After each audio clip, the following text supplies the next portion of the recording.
parece que eu vivo um sonho, porque eu não consigo acreditar que eu sou o pastor presidente desse projeto. Eu não consigo acreditar que eu sou o pastor presidente da Igreja Batista Missionária de Cristo.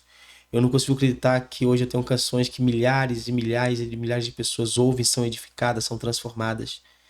Eu não consigo, e em partes é até bom, porque eu também não tenho assim predisposição para ser uma pessoa arrogante nem nada, mas assim, eu olho para tudo e falo, caramba, Deus é poderoso. Ele faz. Quando ele tem uma promessa, quando ele tem um projeto para realizar na vida de alguém, se a pessoa acreditar e lutar até o fim, ele é poderoso para fazer infinitamente mais. Fala pessoal, tudo bem com vocês? Sejam bem-vindos a mais um episódio do Cretalk, nosso episódio número 5. Desde já quero pedir para todos vocês deixarem um like nesse vídeo, se inscreverem no nosso canal, que hoje vai ser uma bênção. Estamos aqui com um convidado muito especial hoje e eu vou falar um pouquinho sobre ele, como eu sempre falo no começo, e aí vocês vão conhecendo já do início ele. Nós estamos aqui hoje com um compositor, ele é pastor e ele é líder de uma clínica de reintegração. Com muito carinho nós queremos receber hoje o pastor Anderson, seja bem-vindo. Obrigado, meu querido, muito obrigado. Eu estou muito feliz também de estar aqui juntamente com você. Quero já, desde já agradecer a oportunidade, né, de poder fazer menção da nossa história, da nossa vida e do nosso trabalho missionário que temos feito aqui na Grande São Paulo, por intermédio do projeto dos Missionários de Cristo, transformando vidas.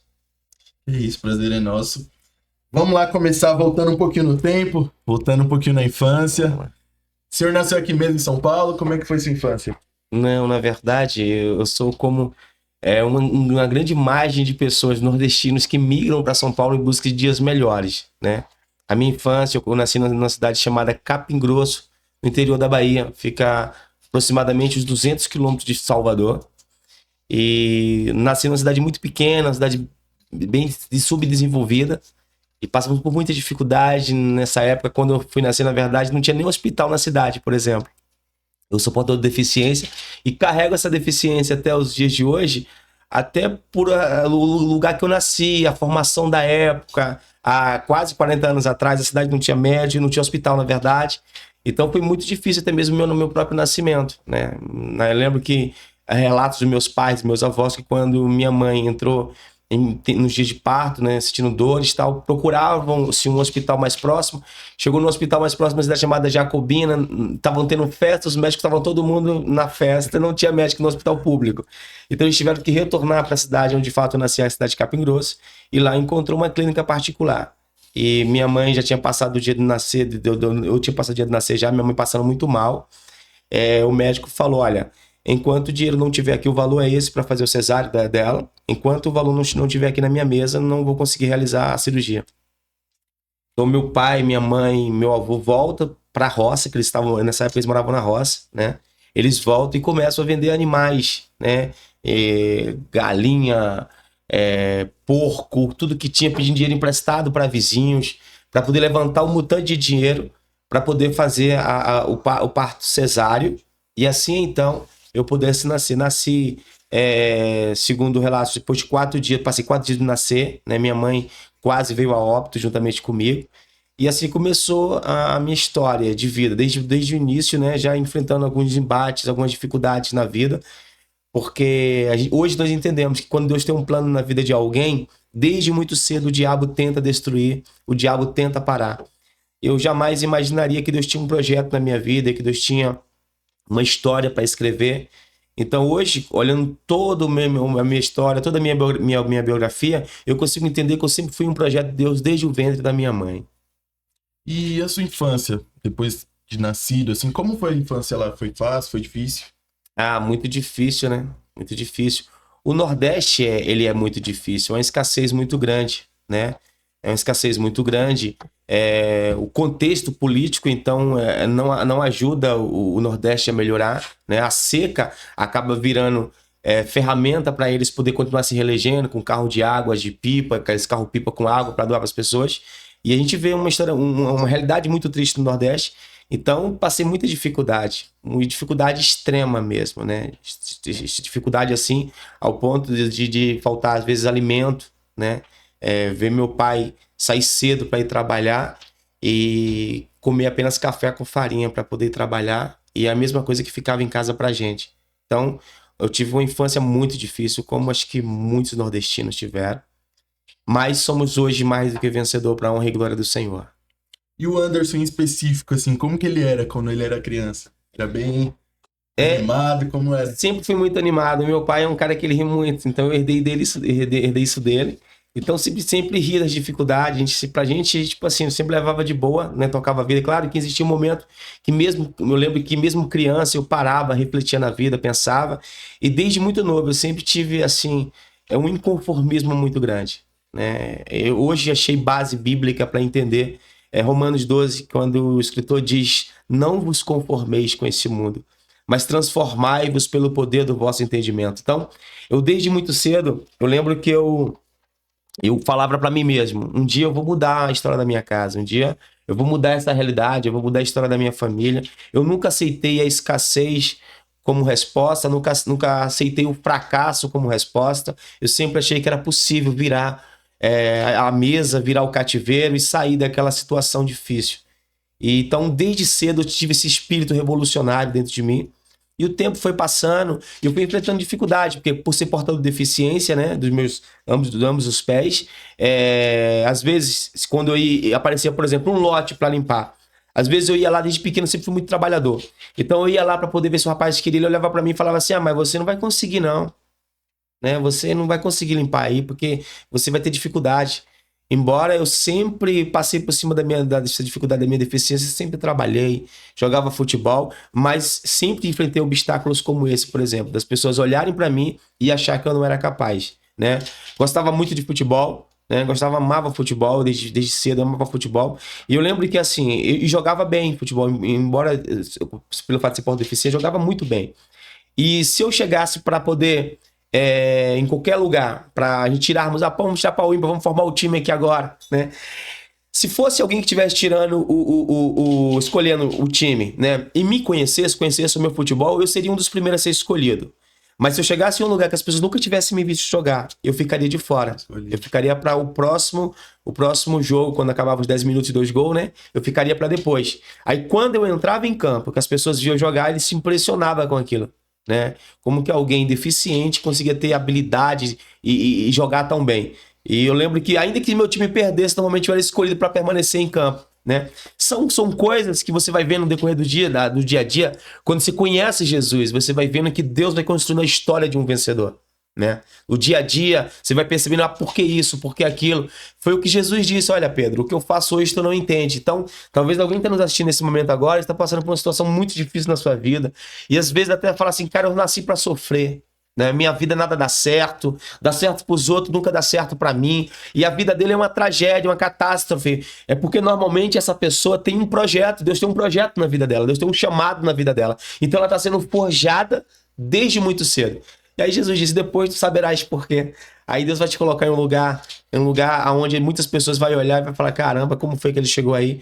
Mas na verdade foi uma história construída no decorrer dos dias, dos anos, né? No decorrer do tempo. Deus foi te moldando, Deus foi te forjando no fogo para te fazer um vencedor.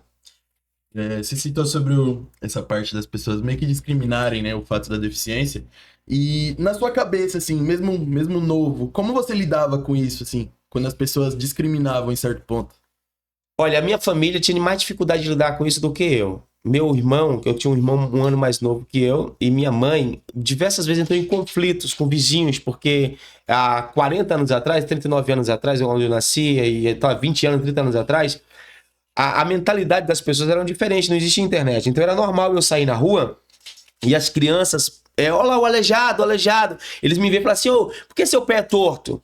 Né? Então era uma outra realidade. As crianças de antigamente, elas não tinham contato com essa globalização toda que hoje tem. Então o que acontece? A minha família sofria mais, porque na verdade isso não significava que eu não sofria. Mas eu sempre matei no peito a parada, eu sempre segurei a onda, mas eles compravam a minha briga.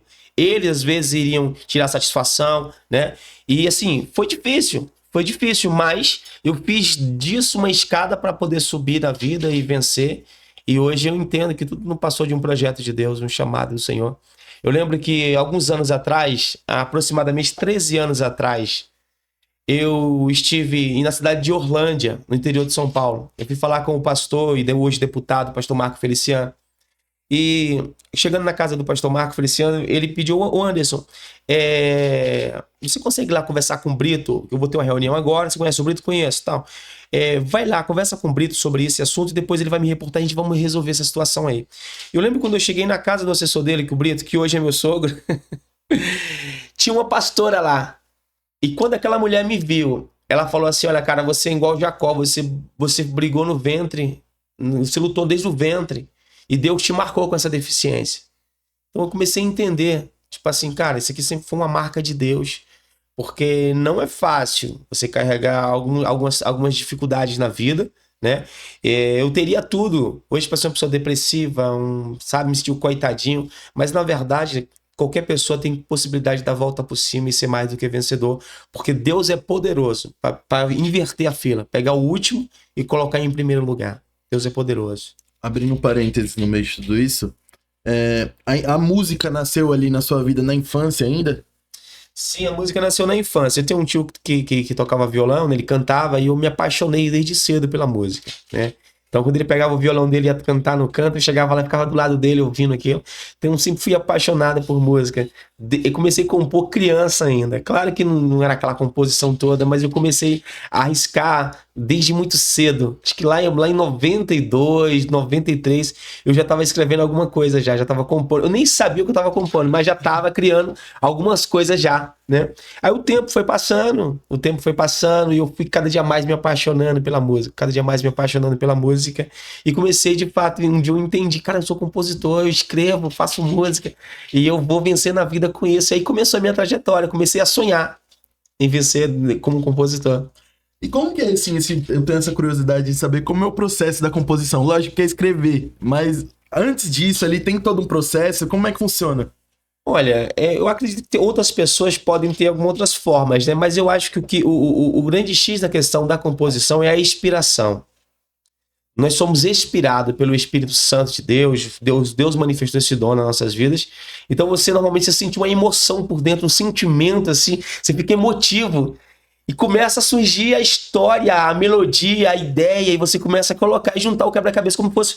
Lembra da redação que fazia na escola? Tem que ter início, meio e fim. Então é basicamente isso. Você começa primeiro, o grande fator da composição é, de fato, você se emocionar com o que você está fazendo. Quando nós estamos compondo, e quando nós acertamos uma frase, cara, nós falamos como nós tivéssemos feito um gol quando estamos brincando no futebol. Cara, que frase da hora, que melodia da hora. A gente começa a vibrar com aquilo, porque nós vamos vivenciando a história. Nós vamos naquele momento assim, vamos para um outro mundo, para uma outra dimensão, e essa inspiração vai descendo. Às vezes você não consegue terminar a canção na mesma hora, você começa a canção, você não consegue terminar. Tem canções que demoram anos para você concluir ela, e você começa e não consegue concluir. Cara, falta um refrão nessa canção, não gostei disso, falta um refrão nela. Ela é muito boa, esse refrão não tá legal. E aí você deixa de cantar, aí depois você pega de novo, não consegue, vai. Houve canções que nós terminamos, eu e o Tony da Mata, meu parceiro, que ficou guardada assim uns 8 anos guardada.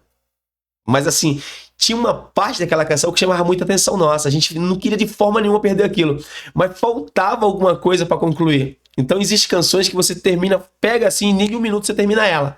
Você recebe ela completa, o Espírito Santo vem e te revela completa. E existem canções que de fato você tem que sentar, trabalhar, né? Como que você estivesse de fato executando qualquer um outro trabalho. Pegar e falar, cara, isso não tá legal, ainda preciso melhorar isso. Às vezes você liga pro seu parceiro e fala, cara, essa frase eu não gostei. Tenta achar alguma coisa que fale a mesma coisa, mas com uma outra sonoridade, alguma outra. Isso aqui eu não gostei disso. Aí vamos construindo a canção e de repente ela fica pronta e é como se fosse um filho que saiu de dentro da gente, né, cara? Eu nunca cheguei a pensar assim, 2 pessoas compondo. É meio que um faz ali, o outro analisa depois, ou os 2 fazem juntos? Não, os dois compõem junto, porque assim, nós partimos de um ponto, onde nós queremos chegar. Existe um tema, o tema é esse, então vamos trabalhar nesse tema. Então, o tema é esse e a melodia é isso aqui. Aí nós começamos, ele tá daí, eu tô daqui. Aí nós começamos aqui a raciocinar. Aí do nada eu vou falar assim, cara, olha isso aqui, tá, eu canto. Aí ele já tá com a outra parte lá. Às vezes nós compomos as mesmas coisas junto, aí nós vemos qual ficou melhor. Aí nós comparamos, não, a sua ficou melhor, cara. Essa aí ficou muito top. Essa aqui ficou mais ou menos, essa parte sua ficou muito top. Aí nós agregamos a canção, nós vamos construindo ela. Você tem noção hoje, assim, de quantas você já compôs? Olha, Centenas. Deve ter aproximadamente eu e o Tony da Mata, porque na verdade todas as composições é de Anderson Lima e Tony da Mata. Sim. Nós até temos terceiros autores, quarto autores, mas sempre haverá Anderson Lima e Tony da Mata. O Tony da Mata é um jovem sonhador, assim como eu, que deixou o estado do Pará no mesmo ano que eu, né? Isso há 21 anos atrás, vai fazer em dezembro agora. E nós se encontramos aqui no centro de São Paulo, ali perto do colégio, na Sé, o Marco Zero de São Paulo. Se encontramos na ladeira Porto Geral. Deus criou uma situação e nós tínhamos um amigo em comum da música. Nós nos encontramos ali. E ali nasceu um grande propósito de Deus, uma grande aliança, né? Hoje o Tony da Mata, ele é mais que um parceiro de composição, ele é um irmão mesmo. E a Bíblia fala que existe amigos mais chegados que irmão. E o Tony da Mata é esse cara. E Deus me apresentou a ele, nós juntos sonhamos juntos, lutamos juntos e vencemos juntos, né? Hoje, para a honra e glória do Senhor, somos assim dois compositores que têm o seu nome conhecido em todo o Brasil, canções gravadas fora do país. Deus é poderoso, Deus de fato honrou o que estava no coração daquele menino quando pegou um violão e veio para cá em busca de tentar passar. Eu não pude uma oportunidade no programa do Ratinho na época, né? Eu a mesma coisa, pedi carona para chegar até aqui em busca do meu sonho e aqui o Senhor nos uniu, estamos juntos aí sei lá, eu e o Tony estamos juntos há 17 anos. Né? E temos uma aliança de nunca haverá uma composição só Anderson Lima, nunca haverá uma composição só Tony da Mata, sempre, independente se foi o Tony que compôs, independente se foi o Anderson Lima que compôs, sempre será Anderson Lima e Tony da Mata. Voltando um pouquinho na parte da Bahia, você já trabalhava com composição lá na Bahia mesmo, ou a primeira que você trabalhou realmente foi aqui em São Paulo?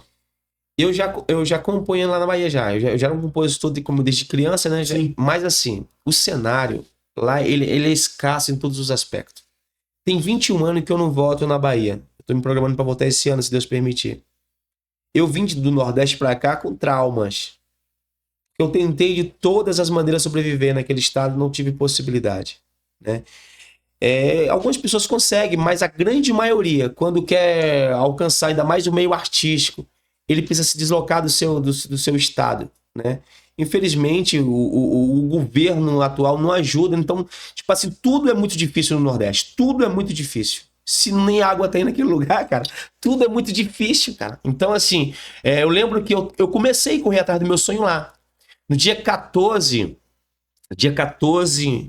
de 2002, no dia 14 de outubro de 2002, eu fui para uma cidade chamada Serrinha, tinha uma vaquejada de Serrinha muito conhecida, se não estiver me ouvindo aí vai lembrar da vaquejada de Serrinha. É uma das vaquejadas mais conhecidas do Nordeste. Então eles fazem mega shows e tal. E o cantor Daniel, ele tava indo lá para poder fazer o show dele. Eu entrei em contato, peguei o contato de um dos organizadores da festa e tentei pedir para ele uma oportunidade de falar com ele no camarim. Falei que eu era compositor. O cara falou, não, vem para cá que eu vou dar um jeito de você conseguir falar com ele. Então meu pai, com muito esforço, comprou uma roupa, porque nem roupa eu tinha. Se precisa sair, nem veste nós tínhamos.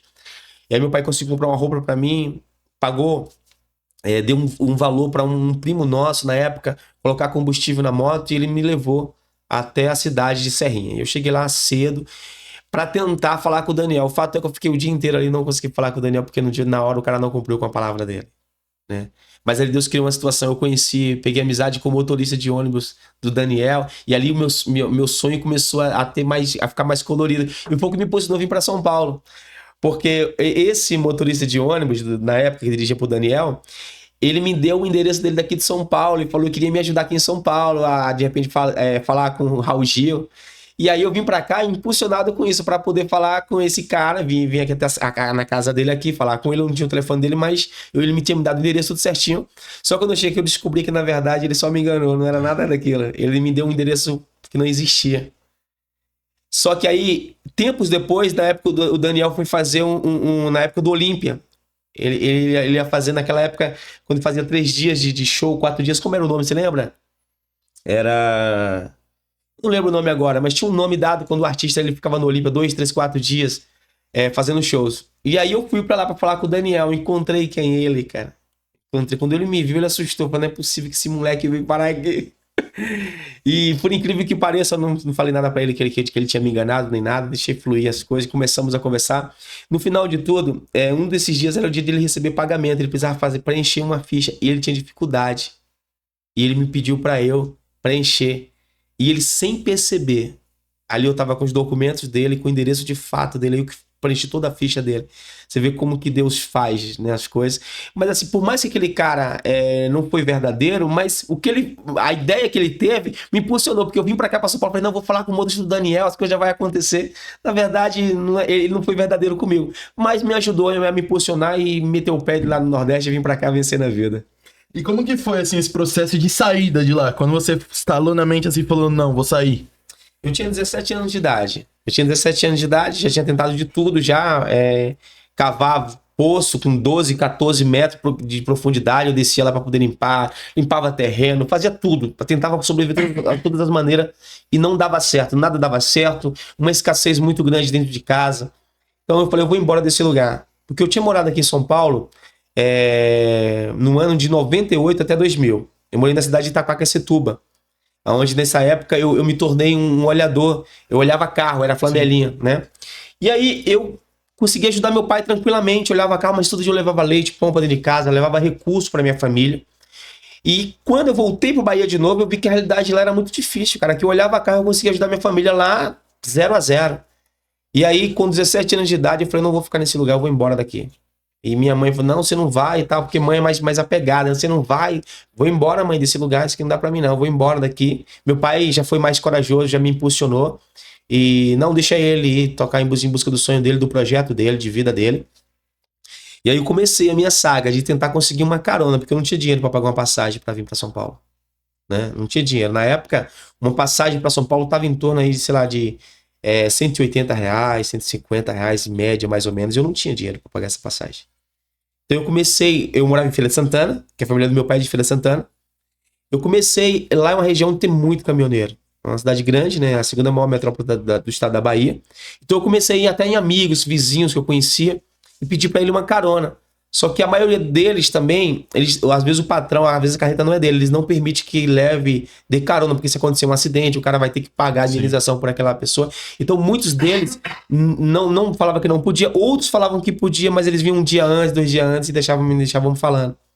E eu continuei me humilhando, pedindo carona para um e para outro. Depois de 2 meses, Deus abriu uma porta. E um cara que eu nunca tinha visto na vida, um primo meu, conseguiu contato com esse rapaz e ele falou assim, não, leva o menino. E eles me trouxeram. Aí cheguei aqui em São Paulo, vim com eles na estrada, lembro que eu nunca tinha visto ele. E eu saí de casa com R$6,50. Um refrigerante de convenção, um pacote de bolacha. E era a única coisa que eu tinha. Aí eles paravam em rodízio. Aí, vamos descer, baiano? Falava, não, tô tranquilo. Tá bom aqui, tô tranquilo, tô sem fome. Não, você vai descer. E Deus ali já veio cuidando de mim, cara. Eu vim almoçando, jantando, tomando café em restaurante, em rodízio. Eu nem conhecia Deus plenamente, tinha sido só evangelizado lá. Mas eu consegui ver ali o cuidado do Senhor, a ação de Deus para com a minha vida. E hoje eu entendi que, poxa, Deus tinha realmente uma grande obra para fazer. E que sempre cuidou de mim. E a partir do momento que você chegou aqui em São Paulo, você ficou na rua, como é que foi? Eu não fiquei na rua porque quando eu morei em Itaquaquecetuba, eu tinha amigos lá que eu conhecia, eu tava disposto a voltar para lá. Mas meus tios, que moravam, tem bastante tios meus aqui em São Paulo, eles, ao saber que eu tava vindo para cá, eles se disporam não, você vai ficar comigo, né? Eu não queria abusar ninguém e tal. Mas aí eles foram me buscar, o caminhão me deixou ali na Marginal Tietê, na rodoviária. Na época, os caminhões trafegavam na Marginal. Normalmente, hoje, acho que tem um horário específico de trafegar na Marginal, né? Ele me deixou ali no Tietê e um dos meus tios veio me buscar. Ele me pegou, me levou pra casa. E por causa deles, eu realmente não fui parar em um estado de rua, né? Fiquei morando na casa de um, na casa de outro. Ficava 2 dias na casa de um tio, 2 dias na casa do outro, pra não ficar sendo pesado na vida de ninguém. Então, eu não cheguei a morar em rua. O Tony chegou a ficar em albergue. O Tony da Mata chegou a ficar em albergue, morar em albergue. Porque ele chegou aqui, não tinha um parente, não tinha ninguém. Então, a chegada do Tony foi mais difícil que a minha. Porque eu, pelo menos, tive parentes para poder me ajudar, né? Até eu conseguir, de fato, criar alguma forma de sobrevivência aqui em São Paulo. Você falou que lá na Bahia você já foi evangelizado. E aqui em São Paulo, qual foi o momento assim que você realmente conheceu Jesus? fui evangelizado na Bahia, e aí vim para São Paulo, né? Com aquele sentimento que emana no meu coração, cara, eu preciso entregar minha vida plenamente para Jesus mesmo. Minha vida tá tudo errado, hoje eu entendo que só Jesus pode mudar a minha história. E quando eu cheguei aqui, eu sempre comecei a cultuar, mesmo levando uma vida às vezes errônea, né? Eu não servi o Senhor ainda verdadeiramente. E aí, mas aos domingos eu estava no culto. As quinta-feiras, quando eu podia, eu estava no culto. E a mensagem do evangelho começou a entrar dentro do meu coração cada dia mais. E foi me dando força, foi me dando força. E eu lembro que, às vezes, eu até chegava a beber, pouco antes do horário do culto, eu tava bebendo, mas chegava o horário do culto, eu falava, vou pra igreja agora. Ninguém entendia nada. Eles achavam que, tipo assim, eu tava brincando, né? Minha família achava que eu ia pra igreja por causa que eu tava, de repente, de interesse em alguma menina. Só que não era nada disso. Eu tinha vontade de servir ao Senhor. O que eu não tinha era força. Eu ainda estava amarrado pelos prazeres desse mundo, né? E ouvindo a palavra de Deus, um dia o pastor Noils, que foi quem me guiou para Jesus, ministrou uma mensagem que revolucionou a minha vida. Quando ele falou quando Esaú vendeu a sua primogenitura para o seu irmão Jacó. E ali eu entendi, falei, cara, eu tô vendendo minha primogenitura. Eu tô, por causa de pratos desse mundo, eu tô deixando de servir a um Deus verdadeiro que de fato pode mudar a minha história. E aquela mensagem entrou como flecha na minha vida, nunca mais eu fui o mesmo. Depois daquela mensagem, ela começou a reverberar dentro de mim. E um dia, em um outro culto, ele pregou uma mensagem lá, quando eu vi, eu tava com o irmão levantado e entregando minha vida para Jesus. E foi o maior investimento que eu fiz em toda a minha vida, foi entregar minha vida a Jesus como meu único e suficiente salvador da minha vida, querido. Ali, a partir do momento em que você aceitou Jesus, lógico que você veio para São Paulo em busca de um sonho, mas a partir daquele momento que você entregou sua vida para Jesus, ainda manteve o mesmo sonho da composição? Eu mantive. Eu só tive que mudar o contexto, porque eu era compositor secular. Sim. Eu era compositor secular. E aí, quando eu conheci Jesus, aí senta aquele conflito. Eu entreguei minha vida pra gente, senta aquele conflito. Cara, mas agora eu sou da igreja, tô compondo música do mundo, sofrência. Aí eu comecei a ter esse conflito, né, dentro de mim. Mas graças a Deus fui parar numa igreja saudável, onde um pastor tinha compreendimento das coisas. Em nenhum momento ele foi drástico comigo, me orientou e deixou o Espírito Santo agir na minha vida. Porque algumas coisas quem faz é o Espírito Santo, nunca é o homem, nunca é a religião, né? O líder espiritual ele precisa orientar os seus seguidores, as suas ovelhas, mas quem muda a vida das pessoas é o Espírito Santo. E aí eu lembro que nessas idas e voltas da vida, já batizado, já servindo ao Senhor, ainda continuava compondo e mandando canções para os cantores, correndo atrás desse sonho ainda.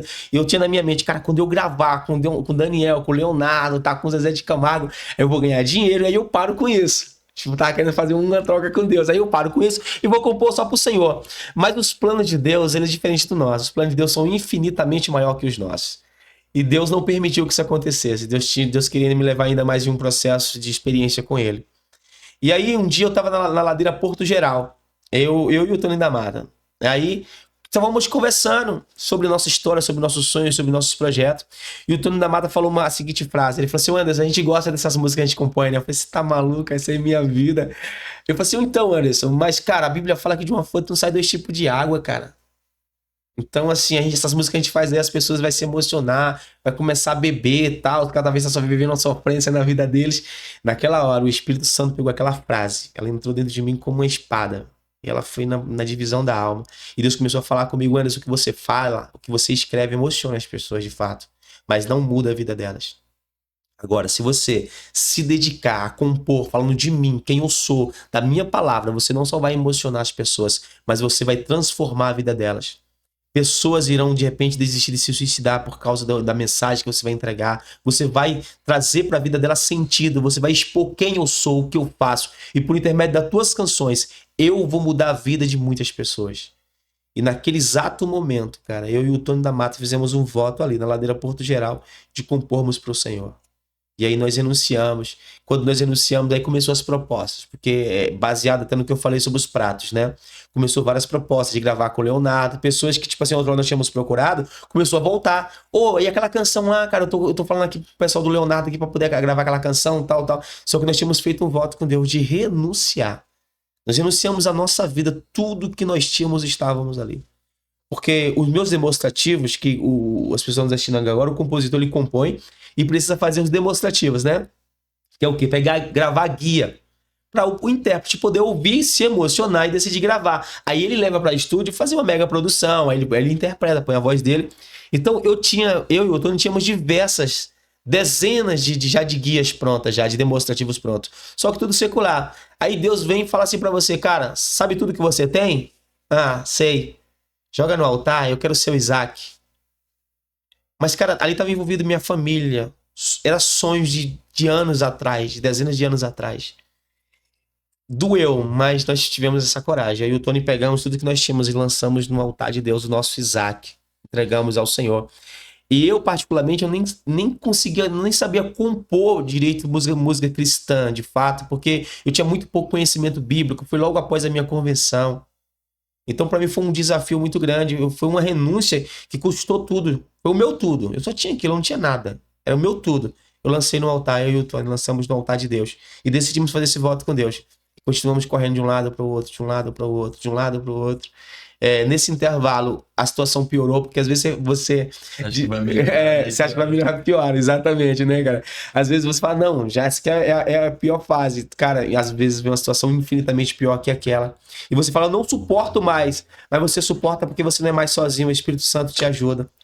E eu lembro que quando eu fiz essa renúncia, a minha situação piorou. O meu pai, que tinha mudado para a cidade de Tatuí, tinha 11 dias que eles estavam lá, numa casa própria, estavam pagando ainda terreno e tal. Veio um vendaval e derrubou a casa dos meus pais. Então, tipo assim, o que tava ruim piorou. E aí eu entrei naquele conflito. Cara, mas, que nem algumas pessoas perguntam, onde Deus está? Porque Deus permitiu. O salmista disse, ele está no alto e sublime trono. Nada vai tirar Deus do seu trono. Independente do caos que as pessoas estejam vivendo, que eu esteja vivendo, que você esteja vivendo, Deus vai continuar sendo Deus. Não vai mudar quem ele é. Ele vai estar no seu alto e sublime trono. E no tempo oportuno, ele se levanta em nosso favor. E foi o que aconteceu. Fomos parar no ginásio de esporte da cidade, na Itocena, lá em Tatuí. Ficamos ali no ginásio, abrigados no ginásio, como muitas pessoas estão agora vivendo isso no Rio Grande do Sul. Né? Nós vivenciamos isso. E depois de lá tiraram a gente, levamos para uma casa minúscula, dentro de um canavial, onde começou a cidade de Tatuí. Não tinha saneamento básico, não tinha banheiro, não tinha nada. Passamos um processo muito difícil, o prefeito falou que não iria reconstruir a casa dos meus pais, nós não tínhamos recurso para reconstruir, mas a última palavra é de Deus. Ele teve que voltar atrás e construir a casa do meu pai, e hoje meus pais moram lá numa casa simples e humilde, mas está lá para a honra e glória do Senhor.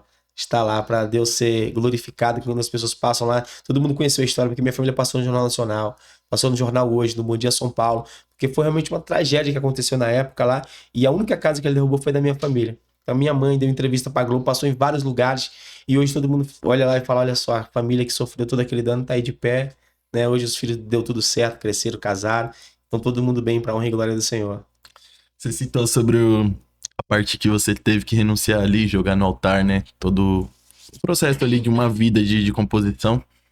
E qual foi a maior dificuldade, assim, depois que você deixou ali no altar, de voltar do zero? Ali, qual que foi a maior dificuldade? Foi realmente mudar de uma vertente para outra ali? A maior dificuldade foi compor canções que o mercado no momento estava consumindo. Nós não tínhamos estrutura para isso na época, não estávamos prontos para aquilo. Né? Nós não estávamos preparados para poder, do dia para a noite, se tornar um compositor cristão, porque não é fácil, você tem que ter bastante embasamento bíblico, porque o que nós escrevemos tem que ser inspirado de fato pelo Espírito Santo e tem que ter texto e contexto, não pode haver heresias. E a outra dificuldade é que você não conhece ninguém. Lá você já tem meio caminho andado. Eu já tinha falado com o Zezé de Camargo, pessoalmente, ele tinha me pedido para eu levar as canções em um determinado mês do ano, que ele estaria escolhendo o repertório. Ou seja, tava meio caminho andado. Eu, particularmente, tinha falado com o próprio Zezé de Camargo e já tinha meio caminho andado. Tantos contatos já tínhamos criado, bandas que já estavam não, vamos gravar essa canção, de repente tive que parar com tudo. Tive que começar minha vida do nada, e detalhe, sem experiência nenhuma. Foi um dos momentos mais difíceis da minha vida, assim, de você olhar para o lado e falar, caramba, o que eu vou fazer agora? Mas se Deus pediu, tá pedido. Vamos entregar e nós vamos confiar que Deus é poderoso para poder mudar o nosso quadro. A partir do momento ali que você mudou de uma para outra, você olhando hoje, depois de um tempo, na sua visão, qual é mais difícil? É compor para o mundo ali ou compor para Deus? Qual que é o mais difícil ali, na parte técnica mesmo? Sem sombra de dúvida, é compor para Deus, é mais difícil. Porque você tem essa responsabilidade de não cometer nenhum erro, né, teológico. Se você comete qualquer erro teológico, tipo assim, primeiro quem vai ouvir jamais vai gravar, né?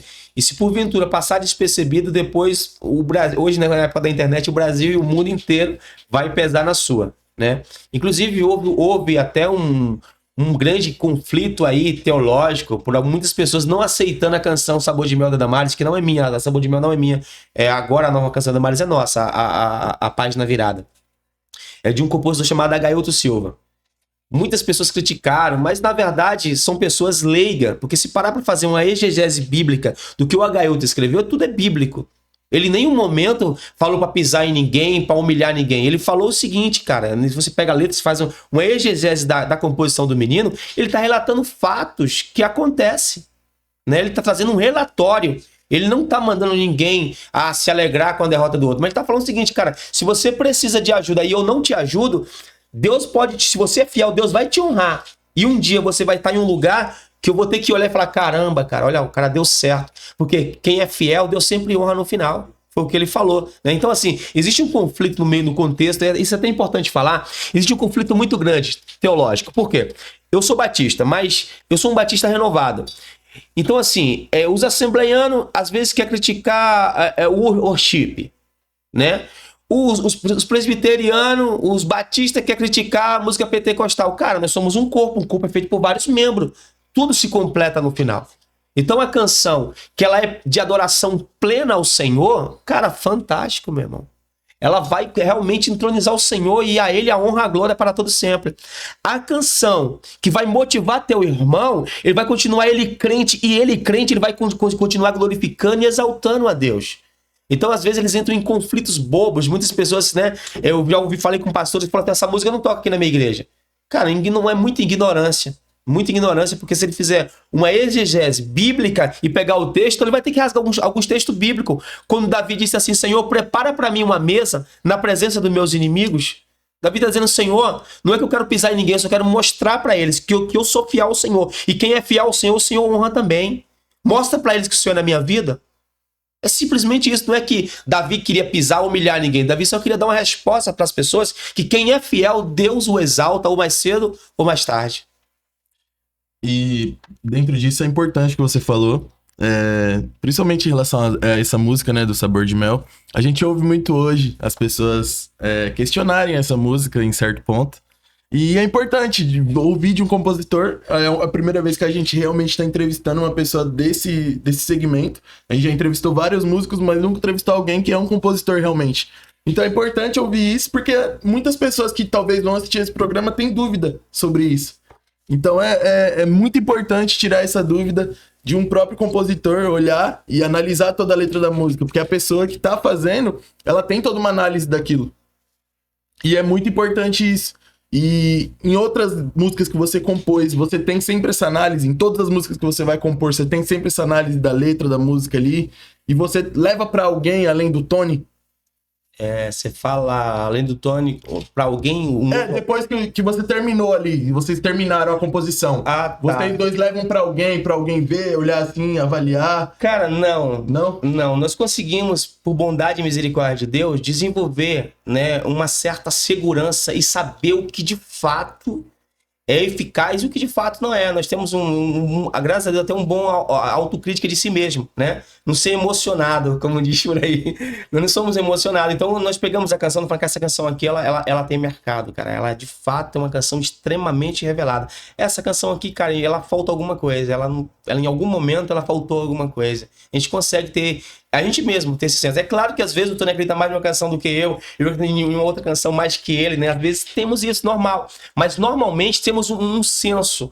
Porque quem é da área e tem time da parada, ele sabe o que de fato é inspiração, o que de fato vai dar certo, o que de fato tem caminho para virar um grande sucesso, né? E voltando a falar da questão da Sabor de Mel, é um conflito teológico que as pessoas têm sobre isso, né? Vivem um conflito, como antigamente havia um conflito infinitamente maior, hoje está melhorando, sim, né? Mas se você vai para algumas regiões do país, os irmãos que são mais tradicionais em si, tipo, os cara querem fazer apelo. Só que na verdade, tipo assim, e aí já vem os outros, crentão já que tem os dons de língua, pá, já acha que o outro não é crente, E o que é crente, eles acham também que o cara é só emocionado. Na verdade, cara, os dois Os dois são extremamente úteis para o corpo de Cristo. O corpo, ele é completo por diversos membros, né? Então existe esse conflito aí, essa questão de música. Eu sou apaixonado por todo e qualquer ritmo, desde que de fato seja uma ótima composição e tenha uma ótima melodia. E você citou sobre essa Sabor de Mel, assim, ela foi apenas uma que abriu as portas nesse sentido, porque hoje em dia o povo implica com muita música. Hoje em dia, qualquer tipo de música, o povo arruma uma desculpa. A verdade de tudo é que a internet tá muito chata. Sim. Essa é a verdade. Essa é a verdade. A internet tá insuportável hoje, porque qualquer tipo de música que você lança ali, ou qualquer música que realmente, às vezes você olha a letra da música e fala, meu, aquela música é bíblica, é adoração, e as pessoas implicam. Então é algo que, assim, eu nunca parei pra realmente debater isso, nunca parei pra conversar sobre isso, mas é importante. Eu gosto de falar sobre essas coisas que não são faladas, porque as pessoas, às vezes, elas não têm coragem de falar sobre essas coisas. Pra mim é importante. Os músicos falam assim, eu não gosto de tocar worship porque só é 3 notas. E daí que é 3 notas, meu irmão? Importa que glorifique a Deus, importa que a igreja sinta a presença, que Jesus seja glorificado. Lá na frente vai surgir uma canção lá que vai ter 1000 notas pra você tocar, fica de boa. Assim, eu não ligo realmente pra esse tipo de coisa. As pessoas têm um preconceito, pra mim é desnecessário, assim. Eu sou assembleiano e eu sou regente, coloco worship também, não ligo pra isso. Assim, pra mim tem muita letra worship que é muito melhor que muita letra pentecostal. Sim, claro. Em todos os segmentos tem canções belíssimas. Sim. Em todos os segmentos tem canções belíssimas. Mas as pessoas são muito preconceituosas, né? E tipo assim, enche linguiça, na verdade. E os críticos normalmente não produzem. Sim. Eu sou pastor. Normalmente eu já percebi uma coisa. Os mais críticos são os menos produtivos. O cara que fica arrumando pelo em ovo. Vasculha. Jesus disse, vocês comem mosquito, mas vocês engolem camelo. Né? Você vê que quando Jesus ele está aqui, o problema dele foi com esses religiosos de fato. Vai com seus discípulos comem sem lavar as mãos. Pô, guerreiros, deixa eu te falar uma coisa. O mal faz é o que sai, não é o que entra não, cara. Mas esses religiosos, né, que às vezes se acham o dono da verdade, são os menos produtivos, na verdade. Não ganha alma porque às vezes são chatos de galoche. Não produz pro reino e são críticos, né? Normalmente são essas pessoas que não dão certo ficam na vida dos outros. Olha a sua vida aí, dá conta dela que já tá de bom tamanho, né? E como começou, assim, o ministério pastoral na sua vida? Primeiro começou com uma chamada missionária. Eu nunca me vi pastor. E nunca busquei o pastoreio. Na verdade, foi outra coisa que Deus me pediu, que eu lutei com Deus com todas as forças, mas no final... Não tem como. Só ele. Ele é o melhor. Não tem como. Ele é o melhor. Ele sempre vence no final, né? Eu nunca me achei com estilo de pastor. Eu achei que eu nunca tenho voz de pastor, jeito de pastor, né? Mas operando Deus, quem impedirá? Eu desde muito cedo eu comecei pregando no trem. Eu pregava... Meu ministério começou no vagão do trem. Minha primeira mensagem que eu preguei em público foi no vagão de um trem. Eu fazia evangelismo todo sábado naquela linha Rio Grande da Serra. Brás ali, Sim. Rio Grande da Serra. Então eu comecei pregando o evangelho ali. Uma chamada missionária dentro de mim muito grande, de ganhar o mundo para Jesus. Então, no meu coração sempre queimou a obra missionária. Eu sou evangelista por natureza. Então eu nunca almejei o pastoreio, nunca. Meu desejo era só alcançar o sertão nordestino, os ribeirinhos, esse era meu sonho. Aí nasceu o projeto Os Missionários de Cristo Transformando Vidas, que é esse projeto aqui. Vou falar um pouco mais dele daqui a pouco. Pode mostrar pra câmera, tá? Né, o pessoal conhecer. Projetos Missionários de Cristo Transformando Vidas. Depois vocês colocam aí no Instagram, no Facebook, tá? Projeto Os Missionários de Cristo. Esse projeto sempre houve no meu coração. Deus me visitou um dia à tarde, tinha uma mulher em um programa na Gazeta, e aquela mulher, ela ia para um sertão nordestino, com donativos, ela fazia pequenas cestas, sacolinhas plásticas de mercado, e ela entregava para a população muito carente daquela região. E aquelas pessoas, cara, elas iam lá e voltavam com o troféu delas para casa. E eu assistindo aquilo, Deus falou comigo, Anderson, tá vendo essa mulher? Ela não me conhece. Ela nem sabe quem eu sou verdadeiramente, Anderson. Olha o que essa mulher faz. Sabia se você fizer isso ou qualquer outra pessoa fizer isso e propagar o meu nome, você não vai só alimentar fisicamente, mas espiritualmente vai mudar a vida dessas pessoas também. E ali nasceu Os Missionários de Cristo no meu coração. Aí eu já comecei a sonhar alto que um dia haveria a possibilidade de eu cuidar de muitas pessoas, de eu ajudar muitas pessoas. Nessa época eu morava de favor. Eu morava de favor na casa dos meus tios. Só que o sonho pode ser loucura para muita gente. Eu lembro quando eu falava para as pessoas que isso iria acontecer, teve gente que riu de mim. Literalmente. Eu lembro de uma vez que eu estava em um determinado lugar, no Bom Retiro, na igreja do Bom Retiro, a Assembleia de Deus Bom Retiro, ficava ali realmente no Bom Retiro. Na época, o pastor Jabes de Alencar, que era o pastor de lá. E tinha uma campanha do pastor Marco Feliciano na segunda-feira, eu sempre estava lá. E nós entramos assim no toalete, eu e um homem de Deus, e eu, cheio de sonhos, sonhador, falei, cara, Deus me mostrou que vai acontecer isso. Ele começou a rir de mim, cara. Esse varão é louco demais, ele começou a rir de mim. Eu fiquei triste na hora. Mas como eu sempre tive um gênero muito forte, sempre sabia quem que eu era e onde eu iria chegar, nunca nada me abalou. E aí nasceu no meu coração o sonho e o projeto dos missionários de Cristo transformando vida. E eu falava para todo mundo, Deus vai me levantar, esse projeto vai acontecer, não vou fazer isso, não vou fazer aquilo. O menino sonhador. Passou um tempo, toda segunda-feira eu comecei a me reunir com algumas pessoas e orar por esse projeto. Nós orávamos pelos missionários que estavam no campo. Não tinha R$1 para enviar, mas eu tinha orações para mandar, eu mandava orações para ele. Nós orávamos para ele. Senhor, guarda os missionários agora, provê. Toda segunda-feira nós orávamos. E continuei fazendo a obra do Senhor, o evangelismo. Aí, depois de um tempo, eu estava em casa e recebi uma ligação da minha liderança. Ele estava numa escola dominical.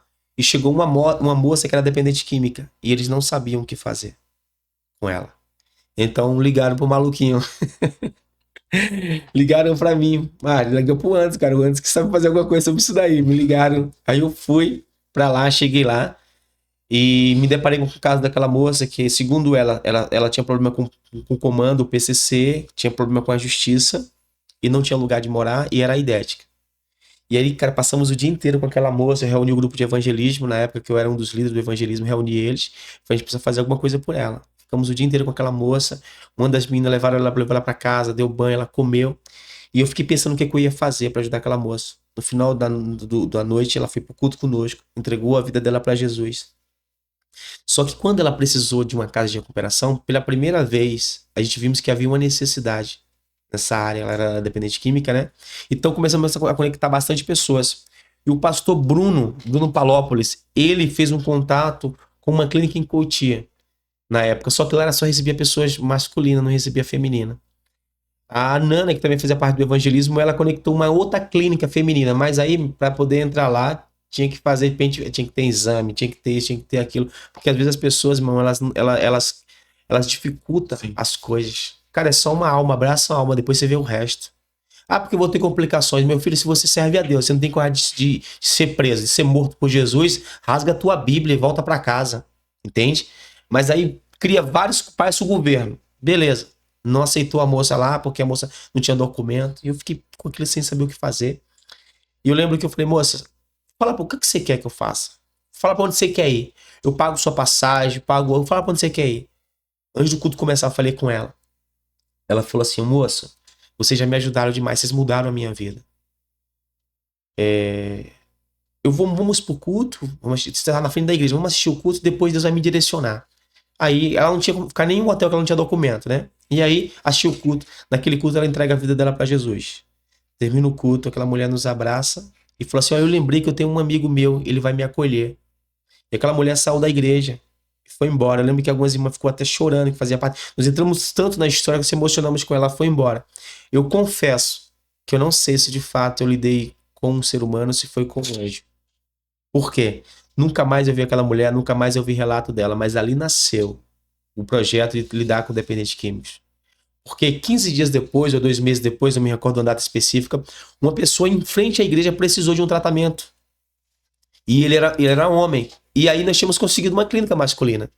Aí aquela pessoa nós pegamos e internamos e cuidamos dela. E esse cara sai, ele começa a revolucionar o bairro, ele era muito conhecido, ele começou a rapar o bairro, e em busca dos cracudos tudo da região, e trazia pra gente, nós começamos a internar, e aí brotou o trabalho com pessoas dependentes. Eu nunca fui atrás, na verdade Deus trouxe e falou, filho, cuida, paz, tá aí, olha.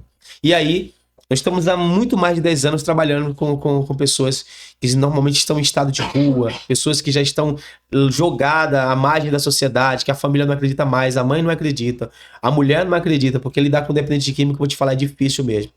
Muitos deles têm problema de mau caratismo, a grande maioria, não é só o problema da droga, eles não têm caráter, são manipuladores, são mentirosos, né? Então é muito difícil. Chega uma hora que a família já perde realmente todo tipo de esperança, ainda mais quando não serve ao Senhor. Aí fica mais fácil de jogar a toalha. Aí nesse momento os missionários de Cristo ele entra.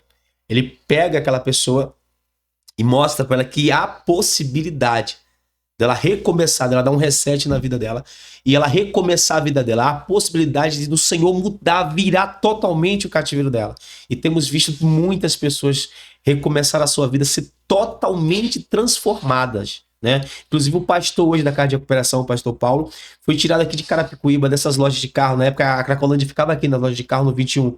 Ele foi resgatado dali, um cachimbo de crack gigante na mão, de que fomos fazer entrega de alimento, nós deixamos nosso contato com ele. No outro dia, ele guardou aquele papel, no outro dia ele pediu para uma pessoa ligar, ligou pra gente, eu fui lá, peguei ele, colocamos no carro, levamos pra clínica. Esse cara hoje é o pastor do projeto. Ele nunca tinha visto nem mãe nem pai. Ele foi...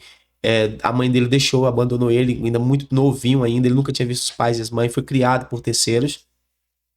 Então era uma pessoa totalmente lançada, jogada no mundo. Passou pelo sistema carcerário do país. Esteve 17 anos preso. E hoje é uma das pessoas mais íntegras que eu conheço. Uma das pessoas mais gratas que eu conheço. É um dos maiores homens de Deus que eu posso falar que eu conheço. Não tem teologia. Ele não fala bem português, mas é um menino cheio do Espírito Santo.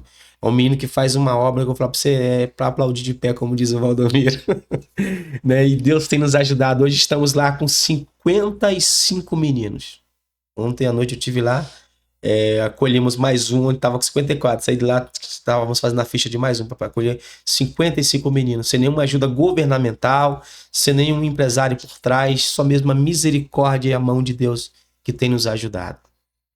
Dentro desse processo, desse tempo que você está nessa empreitada, nesse trabalho, tem alguma experiência assim muito marcante além dessa que você já contou? A do Paulo Henrique? Isso, tem alguma que você lembra assim que seja muito marcante? A primeira que vem na mente, assim. Olha, é muito difícil você ver, por exemplo, eu lembro do caso do Rafael. O Rafael Dias, ele viveu 14 anos em estado de rua. A gente falávamos assim, que ele viveu 14 anos na rua. Ele fala, não, pastor, na rua o carro passava por cima. Na calçada. Então, ele viveu 14 anos em estado de rua. Eu lembro que quando nós pegamos o Rafael Black Power, meses sem tomar banho, até zoou ele com a camisa do Corinthians ainda. Pra piorar o estado dele. Realmente precisava de uma internação. Pegamos o Rafael, internamos o Rafael, né? O Rafael ainda tava com a cachorra, né? Que os moradores de rua sempre normalmente com um cachorro. Acompanhado, né? E aí ele falou assim, não, mas eu sou interno, eu só vou se alguém ficar com a minha cachorra ou se levar. Levar não podia. Né? Se tem que ficar com alguém com a cachorra. Uma das irmãs, a diaconisa André, na época, se dispôs a ficar com a cachorra dele, uma Rottweiler. Se fosse ficar com a cachorra dele. Internamos o Rafael fica bem e tal. Eu vou atrás da mãe dele. Procurei a mãe do Rafael. Falei, nós encontramos seu filho em estado de rua, tal. Explicamos pra ela. Ela falou, olha, eu fico com eles pra vocês. Eu não quero saber dele. Esse menino já me deu muito trabalho, tal. E essa não foi a única pessoa que fez isso. Né? Porque já estavam cansadas, não conhecia Jesus. Quando você não conhece o Senhor, você age por impulso e por emoção. E aí eu lembro do que está escrito em Isaías: pode uma mãe se esquecer ou abandonar o filho que nasceu do ventre dela, que ela mesma amamentou. Todavia eu, Deus, jamais me esquecerei de vós. Então é muito impressionante pra gente quando nós encontramos assim uma mãe que a gente lembra desse texto bíblico. Caramba, pô, nem a mãe mais que é o cara. Mas o Senhor o abraça, cuida, transforma a vida dele. E hoje o Rafael tá limpo aí há anos. Nem sei quantos anos o Rafael tá limpo. Médio, sabe? Lembra, José? Mais de 7 anos. Casou. Casou, tem filhos. E hoje é um grande homem de Deus, cara. Pra honra e glória do Senhor. Então, é os nossos troféus. É os nossos troféus, é esses meninos. Nós não somos remunerados financeiramente por nada disso, pelo contrário. Investimos até o que nós não temos. Mas o nosso troféu é ver esses meninos de pé e saber que lá no céu, Deus, possivelmente, como a Bíblia diz, Ele está preparando um galardão pra gente, pois nós temos sido feitos aqui na terra como um instrumento na mão dele para ganhar vidas, restaurar pessoas que a sociedade já não acreditava mais, que era um problema, na verdade, porque assim, muitas pessoas, eles não ajudam projetos sociais como esse por ignorância, porque ele não sabe que toda vez que ele ajuda um projeto como esse, ele tira o cara que vai assaltar ele no farol. Porque o dependente químico, quando ele está no estado de rua, ele está numa abstinência muito forte, ele vai usar o crime para poder manter o vício dele. Então você vê que as pessoas nem o cérebro usa, né? Às vezes, porque se ajudasse projetos como esse, são muitos projetos que o governo não ajuda. Pelo contrário, quando o governo acha, ele fecha, tá? Porque eles desenharam um elefante branco e manda você alimentar. O governo não ajuda com nada e ainda quando acha projetos como esse, eles querem fechar. Então, assim, o difícil de fazer essa obra é isso daí. É você saber que você realmente só tem Deus para tocar. Né? De vez em nunca surge sempre alguém, e eu acredito que Deus ainda vai levantar outras pessoas para nos ajudar a prosseguir. Estamos crendo, de repente, até por intermédio de um podcast Com como esse certeza. aqui, Deus pode levantar alguém para poder nos ajudar, um artista. Tá assistindo aí, Neymar? Ajuda a gente aí. Ajuda a gente aí, ó. Os missionários de Cristo transformando vidas há mais de 10 anos, tirando pessoas de estado de rua, né? E eu tenho certeza que a obra do Senhor vai prosseguir. E o meu sonho é quando chegar no céu, é só olhar nos olhos dele, como eu tô olhando para você aqui agora, e talvez ele falar: filho, me dá um abraço aqui, valeu, você tentou. Né? Porque nós não somos bons, bom é Deus, mas estamos tentando, né, nego? Estamos tentando. E a partir do momento ali que você resgata alguém pra clínica, como funciona todo o processo ali, depois que a pessoa entra na clínica? Na verdade, assim, ela, dependendo do estado que ela chega, ela tem 3 dias de princesa. A gente zoa ele, né? Você tem 3 dias de princesa. E alguns chegam rebentados, cara. Alguns chegam lá destruídos. Com dificuldade até de andar. Né? Os caras tomam álcool de posto. Sim. Crack. Então os caras chegam como? Zoadaço. Aqueles que chegam bem, no outro dia cedo ele já tá no devocional. Amanhã cedo já tem mensagem do Senhor da vida dele. Né? Aí tem as laboterapias, que é limpar o próprio espaço deles estar, né? Cuidar das coisas ali do sítio mesmo. E eles vão sendo ministrados por eles mesmos. Muitas vezes, os que já estão lá há mais tempo, já é um testemunho para falar: cara, realmente aqui é o melhor lugar. Olha, eu cheguei aqui destruído, como é que eu tô hoje? Eu tô bem pra caramba. Né? Eles vão tendo contato com pessoas que foram recuperadas, que tá aqui no estúdio hoje, o Josué. O Josué é recuperado pelo projeto. Então, ele vai tendo contato com pessoas que foram recuperadas pelo projeto. Isso vai dando um âmbito nele. Poxa, cara, se ele recuperou, é possível também. Se deu certo para ele, pode dar certo para mim também. Então, eles vão vivenciando história de pessoas. E aí, Jesus vai entrando na história da vida do cara. E fala assim: não, cara, não acabou para você não. Eu posso mudar a tua história. E aí, de vez em nunca, assim, algum abraça, realmente aceita Jesus. Porque a maioria das pessoas, elas não querem o Senhor. Isso aí é universal. A igreja tá aí, propaga o evangelho. Mas, na verdade, lota-se os estádios. As pessoas preferem, muitas vezes, ir para um estádio de futebol, que não vejo nada demais. Quem quiser curtir seu time de futebol lá não dá nada. Mas eu acho que cultuar a Deus é princípio de sabedoria. Prestar culto a Deus é princípio de sabedoria. Né? Mas, como em tudo, Jesus disse: largo é a porta que leva à perdição. Né? Mas nós estamos aí para propagar esse evangelho, e quem crê será salvo. Quem não crê, aí vai rodar, vai ser condenado. Qual é o tempo em média ali que você tem uma noção assim de quanto tempo uma pessoa entra ali e consegue sair limpa? O tempo médio que nós pedimos de internação é 6 meses. 6 meses. Agora, o que determina não é o tempo, é o encontro com Deus. Tem pessoas que chegam lá hoje, cara, mas ele toma um choque de realidade. Deus visita ele de tal maneira que o cara, se ele sair dali, ele tocava a vida dele. É claro que a gente pede para ele ficar os 6 meses, porque às vezes faz necessário ele ter mais experiência, precisa mudar alguns comportamentos também. Né? Porque esses caras, eles têm assim, tipo assim, a vida deles é totalmente destroçada em todos os aspectos. Né? São pessoas que não têm, às vezes, o básico, né? Tem educação, eles não sabem se comportar em público, eles trocam os pés pelas mãos, não sabem falar. Então, eles começam a aprender a levantar de manhã, por exemplo, arrumar a cama dele, que ele não fazia isso. Né? A não falar palavrão. Coisas básicas, né? A ter convívio com pessoas, respeitar a liderança. Porque muitos acabam no mundo das drogas, por quê? Porque é o rebelde de casa, o queixudão, que sempre peitou o pai, sempre peitou a mãe, aí peitou a vida e viu que não dá pra ele. Chegou no fundo do poço, tá no lixo. Agora é a hora dele entender que não dá mais pra ele. Agora, ou Jesus muda a história dele, o game over pra ele. Né? Então, quando o cara chega no fundo do poço, aí entra o que Jesus disse: venham a mim, todos vocês que já estão cansados e sobrecarregados, que eu vos aliviarei. Deus não muda a história de pessoas que não estão cansadas. Porque o ser humano, ele se acha autossuficiente. Então, as pessoas que eu já vi serem transformadas são as pessoas que falam assim: cara, eu não aguento mais, cara. Eu já era, não dá mais pra mim. Eu não suporto mais ser escravo do diabo. Talvez pessoas que estão me assistindo agora não é usuário de droga.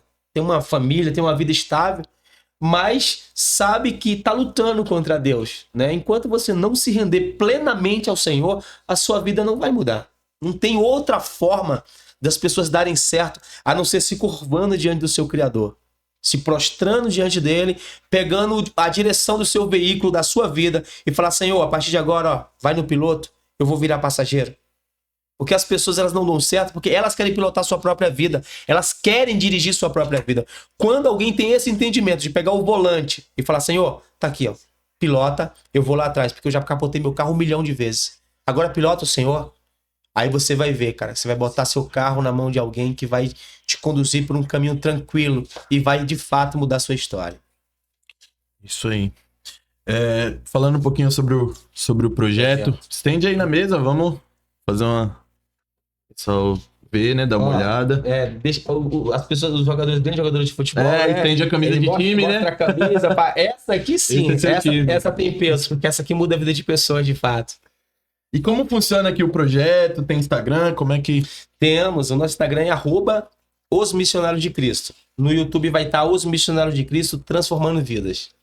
Certo. Né? Nós temos muito conteúdo em rede social, tá? Bastante conteúdo. As pessoas podem entrar lá e vai ver diversos relatos de pessoas que já foram transformadas. E se alguma pessoa se compadecer na live e quiser ajudar o projeto, como é que funciona? Pelo Instagram mesmo, entre em contato? Pode entrar pelo Instagram, né? Eu vou deixar meu contato pessoal aqui também, tá? O meu contato pessoal é 011 9 8158 4757. Certo. Pode entrar em contato conosco e ser um parceiro. Agora, com essa catástrofe que aconteceu no Rio Grande do Sul, a gente fomos lá. Nós estivemos lá como voluntário, eu, Josuel, representando o projeto, representando a nossa igreja. Nós congregamos a Igreja Batista Missionária de Cristo. E quando eu voltei, eu falei para a igreja assim: olha, você não ficou na sua casa, no seu trabalho, não conseguiu ir, mas você fez missão.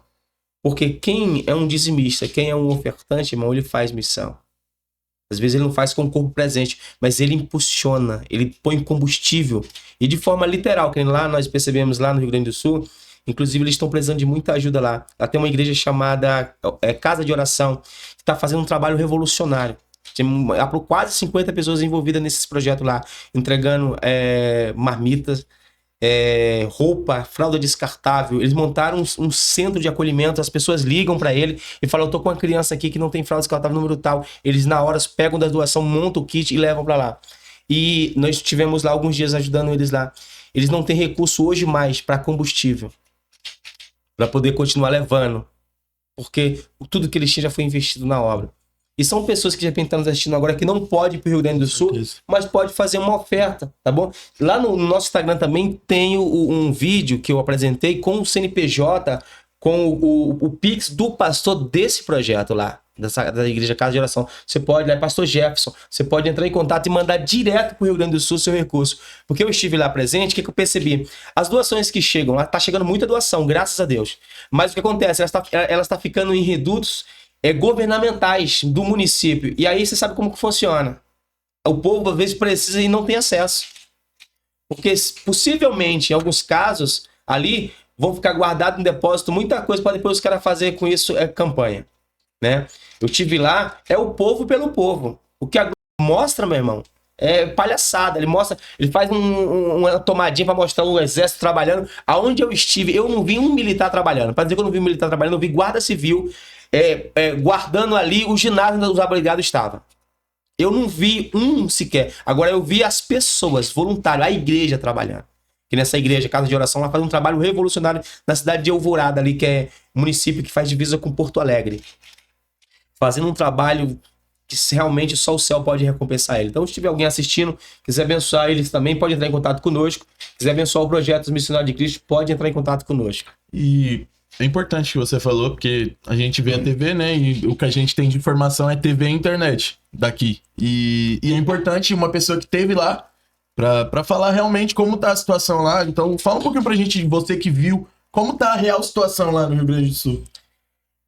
Tá o caos que a gente temos visto pela TV e pela internet. Pessoas estão totalmente desabrigadas, né? Nós tivemos atendendo algumas famílias lá, que foi resgatada de helicóptero, tá na casa da sobrinha em um outro município, que não tinha lugar para dormir, tipo colchão, não tinha roupa para as crianças, não tinha mais fralda descartável, não tinha água potável.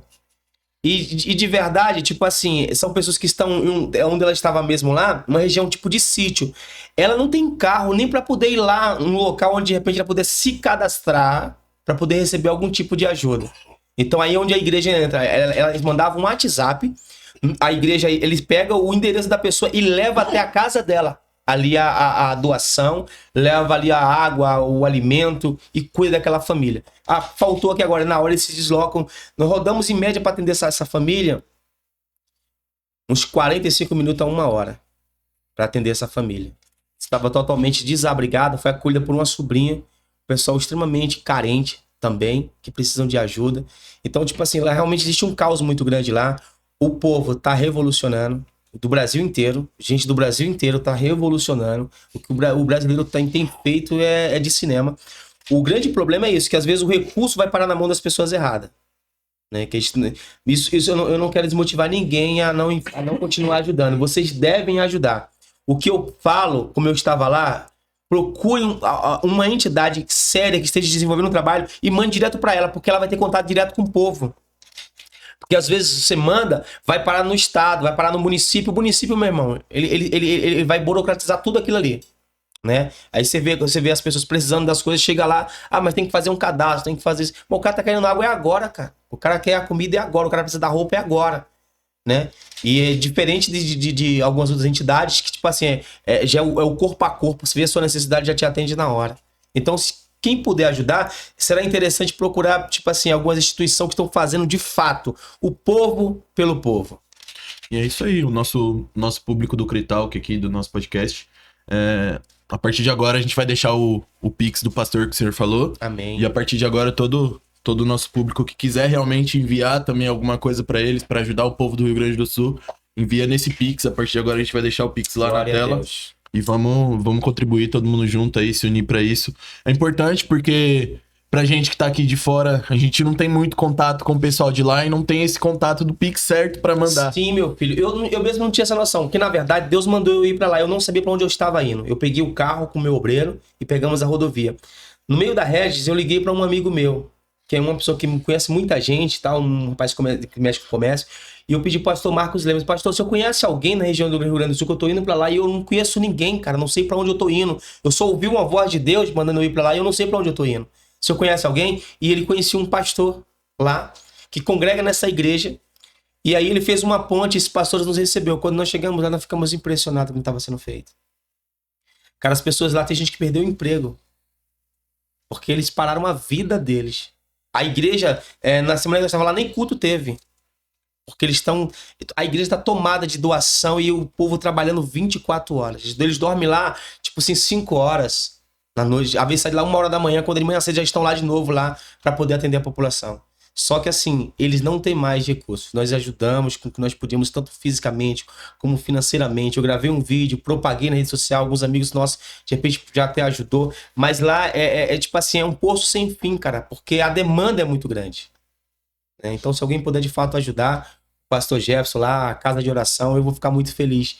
Porque é uma igreja extremamente séria que eu conheci, criei amigos lá, que eu vou levar pra minha vida inteira. Você ficou quanto tempo lá? Nós saímos daqui no domingo e retornamos na quarta-feira. Saímos no domingo e retornamos na quarta-feira. E o cenário lá é um cenário realmente de destruição mesmo. É um cenário muito difícil. Vão levar anos para ser reconstruído de volta. Na verdade, o povo teve a sua estrutura toda abalada. Nós não sabemos de fato qual é o propósito de tudo isso. Nós entendemos que, assim, já ouvimos vários relatos de pessoas que falam que o povo do Rio Grande do Sul tem um coração, às vezes, um pouco duro para o cristianismo, né? Mas não queremos afirmar nada. O fato é que eles precisam de ajuda, nós devemos o ajudar. E eu espero que o Senhor se revele agora para essas pessoas. Eles entendam que verdadeiramente só tem Deus. Porque às vezes as pessoas têm algumas coisas e querem se segurar naquilo que eles têm. Mas no fundo, meu irmão, a água leva tudo. Sim. A terra leva tudo. Só vai ficar quem você é. Por isso convém que agora, nesse momento, agora de repente, muitos deles entreguem sua vida para o Senhor Jesus e possam entender de fato que tem valor, que é uma vida na presença do Senhor. E eu acho que é importantíssimo você ter citado sobre isso. Não era uma coisa que estava no nosso roteiro, né? Mas é Deus quem direciona o roteiro, e isso é importante. Eu conversei com Deus antes de começar o programa e falei que ele direcionasse o programa. E chegou nesse momento, eu não sabia realmente que você tinha ido ao Rio Grande do Sul. Não era uma informação que eu tinha, né? Sim. E é importante, eu tava procurando uma maneira realmente de ajudar eles. A gente até conversou sobre fazer um vídeo, fazer alguma coisa, mas eu não tinha o contato certo. Glória. Não tinha a pessoa certa pra enviar. É aquilo que a gente vê na mídia, é aquilo que a gente tem da mídia, Sim, né? sim. E chegou na hora certa isso, então vamos unir aí o Glória a projeto Deus. do Cretalk com o projeto dos missionários e vamos enviar pro Pix certo para que as pessoas possam ser abençoadas. Glória a Jesus. Cara, eu ganhei meu dia hoje. De verdade. Eu quero até falar, de repente tem outras igrejas Sim, que vai nos sim. assistir agora. Procura Com eles. certeza. Procura eles vão canonizar tudo pra lá. Olha, eu fiquei impressionado. A minha igreja é uma igreja missionária, né? Eu tenho um grupo de pessoas valentes. Lá, quando eu cheguei lá, que eu vi aquela igreja fazendo aquilo, eu me emocionei. Eu me emocionei porque eu me dei conta que ainda há profeta em Israel. Há os 7.000 que não se curvaram. Eles estão, irmãos, eu vou falar pra você, eu ainda não tinha visto algo parecido assim, próximo de mim. Eu nunca vi tanto empenho, né, de uma igreja trabalhando em favor dos perdidos. Fiquei impressionado com aquilo, nós fizemos tudo que estava ao nosso alcance. E aí chegou uma hora que não deu mais, a gente tivemos que gritar, gravar vídeo, propagar e pedir para as pessoas ajudarem. Porque lá são muitos carros que precisam rodar para cima e para baixo para levar esse donativo para essas pessoas. E carro se locomove com combustível, né? Precisa de recurso urgente para a gente continuar mantendo lá essas pessoas no campo missionário. Aí. Tá falado sobre isso. Quem puder ajudar, gente, tamo aí. Vamos buscar o Pix do pastor, colocar o QR Code lá na tela. Enquanto a live estiver rolando, a gente vai deixar o QR Code a live toda No rodando. Instagram do projeto tem um vídeo lá que eu tô num veículo retornando. Eu gravei um vídeo lá, aparece já o Pix do pastor, Sim. mas depois vocês colocam também na Sim, tela sim. também, tá Vamos bom? deixar o QR Code na tela, rolando a live toda aí pra quem quiser contribuir. Glória a Deus. E é isso aí. Pra gente encerrar, eu fiquei com uma dúvida aqui. Na verdade, eu tava desde o começo pra perguntar isso, né?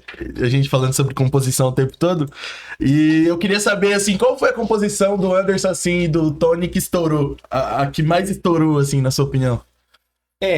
A composição nossa mais conhecida no país inteiro é a composição do Wilson Silva, Anderson Lima e Tony da Mata. São 3 autores, que é Te Adorarei, da Fabiana Anastácio, né? Essa composição virou um hit, né? Felizmente ela partiu, mas o legado dela ficou uma grande mulher de Deus que, por intermédio da sua voz, da sua unção e do seu talento, até hoje, ela continua alcançando vidas. É uma das canções que ainda mais tem views na internet. Trimestralmente, de vários cantores que gravam canções nossas, ela é uma das canções que tem mais visualização. Eu tive vendo essa semana, parece que estamos em uma única postagem. Está em 225 milhões de views no YouTube. Então é uma canção que marcou. Nós temos agora a canção Página Virada, que é lançamento da cantora Damares. Amém? Vai lá assistir Página Virada, tá? Ajuda nós a levar o leite para casa. Página Virada. Nós temos também agora o lançamento também do cantor Gerson Rufino, Quem Irá Me Defender, né? Uma canção, lançamento também nosso também. Vai lá, assiste lá. Quem lançou também uma canção essa semana foi o Júnior do Soldado Ferido, lembra? Sei. Lançou também uma canção nossa agora também, para um regular do Senhor essa semana, foi lançamento da canção Na Contramão da Vida, né?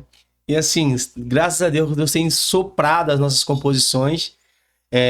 Agora vai ser lançada uma canção que eu tô apostando muito nela, que é com a Raine Almeida. Você conhece aquela cantora da internet, a Princesinha do Brasil? Ela é muito conhecida nas redes sociais, ela é uma potência. Ela vai se tornar aí rápido um dos maiores intérpretes do país, né? Ela vinha, a mulher a nora do Leonardo, Virgínia, ela fez até uma postagem essa semana, no mesmo dia alcançou mais de 10 milhões de visualização de uma canção da Raine. E assim, tá vindo uma canção chamada Gosto de Vitória com ela, que eu acho que vai viralizar. Aí eu vou sofrer crítica igual a Gaioto, tá? Aí eu vou sofrer crítica igual a Gaioto. Mas é uma canção belíssima, Gosto de Vitória. Em nome de Jesus vai edificar muitas pessoas. E é isso aí. O Anderson hoje, assim, ele se sente realizado? Em parte, sim, eu vivo aquela frase, hoje eu já tenho mais do que mereço, mas não pleno, eu tenho uma dívida com Deus impagável, eu ainda preciso alcançar muita gente. Eu acho que eu não alcancei ainda nem um terço do que eu preciso alcançar. Eu ainda tenho esse sentimento ainda de uma dívida impagável com Deus. Eu preciso alcançar muita gente ainda. Ainda sonho ainda em alcançar o sertão nordestino, os ribeirinhos. É que falta recurso para a gente alcançar, né? A obra de Deus ela é feita com alguém que ama, que tem chamado, com unção, com paixão, mas com recurso financeiro. E falta recurso para a gente poder alcançar o sertão, os ribeirinhos, sabe? Enviar missionários para fora. Falta esse recurso, mas eu creio que Deus vai prover, né? Deus vai soprar aí essas canções aí, Deus vai levantar alguém próximo da gente, alguém que está até assistindo esse podcast agora vai ser tocado pelo Espírito Santo e vai ser um parceiro nosso. Nós vamos conseguir revolucionar essa terra, porque eu quero que antes de eu morrer, eu consiga ter esse sentimento, cara, missão cumprida, eu combati o bom combate, acabei a carreira e eu estou guardando a fé. E eu ainda acho que tem muita linha para ser queimada ainda, né?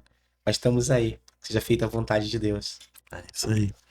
Ficou alguma coisa que a gente não falou ainda, que você lembre aí? Se ficou, vambora. Eu não lembro assim especificamente não, Se mas... tiver alguma coisa que você queira falar ainda, vambora. No momento não me Mas recordo, é isso. não. Vocês também tiverem alguma pergunta, os bastidores aí, né? Mas Estamos é aqui isso. para responder. Quero agradecer de coração pela sua presença. Foi um programa, assim, pra gente muito abençoado. Uma história de superação. A gente chega na conclusão dessa história, numa história de superação realmente. E nós agradecemos de coração pela presença, por ter vindo, por contar todo o seu testemunho pra gente aí. Eu tenho certeza que muita gente vai ser impactada através disso. Isso é algo que nós devemos pontuar. Deus, nós temos uma canção que o Gerson Fino gravou nossa, que chama-se O Último da Fila. Essa canção fala uma frase que diz assim: quantas vezes eu fui o último da fila, sendo o primeiro a chegar. Só por eu não ser tão importante, atendi outra pessoa em meu lugar. Mas Deus, que não me esqueceu, pegou a minha história e reescreveu, virou o universo pelo avesso, faltando filme ao começo, parou o tempo para me abençoar, mudou as coisas de lugar, e eu que era o último da fila, ele me colocou em primeiro lugar. Realmente eu tinha tudo para dar em nada. Eu lembro que teve familiares meus que olhou para mim e não acreditava, me chamava de sonhador, né? Eles falavam, teve um que teve a ousadia de dizer: você vive do seu sonho, que eu vivo do meu trabalho. E realmente eu era só um sonhador. Eu lembro que o Dinho do Mamonas Assassina, partiu, né, há muitos anos atrás, ele falou uma frase quando ele teve a oportunidade de cantar no ginásio de esporte de Guarulhos pela primeira vez. E o Dinho relata em um documentário que ele foi lá pedir oportunidade algumas vezes. As pessoas falavam que Fezes lá, usou um nome pejorativo, não cantaria ali. E depois ele voltou lá como artista número 1 do país. E o Dinho falou uma frase muito forte, ele disse assim: se você não acreditar em você, ninguém vai acreditar. Né? O Dinho era um menino que conhecia o evangelho, né? Conhecia o evangelho de Deus, e ele sabia do que ele estava falando. Então, há possibilidade de alguém que tinha tudo para dar errado, alguém que bateu na porta várias vezes, ninguém acreditou, sabe? De repente tem alguém que tá do outro lado agora que é um sonhador, sonha alto demais, então não fala assim, esse moleque é maluco, é um sonhador, essa menina é uma sonhadora. Querido, você e Deus, é possível, todas as coisas é possível aquele que crê. Então, passarão os céus e passarão a terra, mas Deus vai cumprir todas as suas promessas, né? Hoje eu olho para minha história assim, às vezes eu tenho dificuldade de acreditar. Eu ainda parece que eu vivo um sonho, porque eu não consigo acreditar que eu sou o pastor presidente desse projeto. Eu não consigo acreditar que eu sou o pastor presidente da Igreja Batista Missionária de Cristo. Eu não consigo acreditar que hoje eu tenho canções que milhares e milhares e milhares de pessoas ouvem, são edificadas, são transformadas. Eu não consigo, e em partes é até bom, porque eu também não tenho assim predisposição para ser uma pessoa arrogante nem nada, mas assim, eu olho para tudo e falo, caramba, Deus é poderoso, ele faz. Quando ele tem uma promessa, quando ele tem um projeto para realizar na vida de alguém, se a pessoa acreditar e lutar até o fim, ele é poderoso para fazer infinitamente mais, né?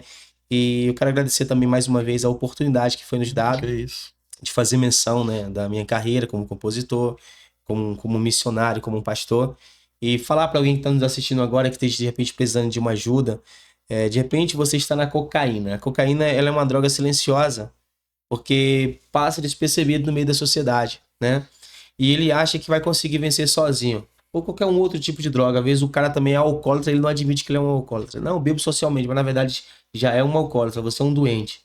Eu te aconselharia você pedir ajuda o mais rápido possível, sozinho você não vai conseguir. Jesus disse, sem mim nada podeis fazer.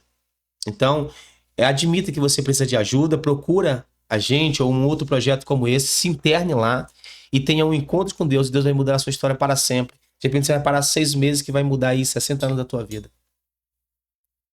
É isso aí. Pra gente encerrar, eu faço sempre uma dinâmica aqui. Eu cito uma palavra e a pessoa fala o que vier na mente dela com aquela palavra, define da forma que ela achar melhor. E vamos fazer ela com você também pra... Você já não tava combinando. Não, essa aí não. Essa aí é só o público que conhece, né? Só o público que assiste a gente que conhece. No final a gente sempre faz essa dinâmica. E é isso. O que vier na sua mente, fica à vontade pra falar. Música.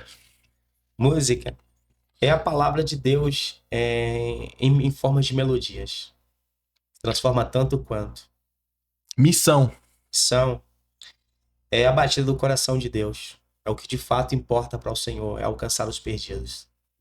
Vidas. Vidas é o bem mais precioso que o céu tem.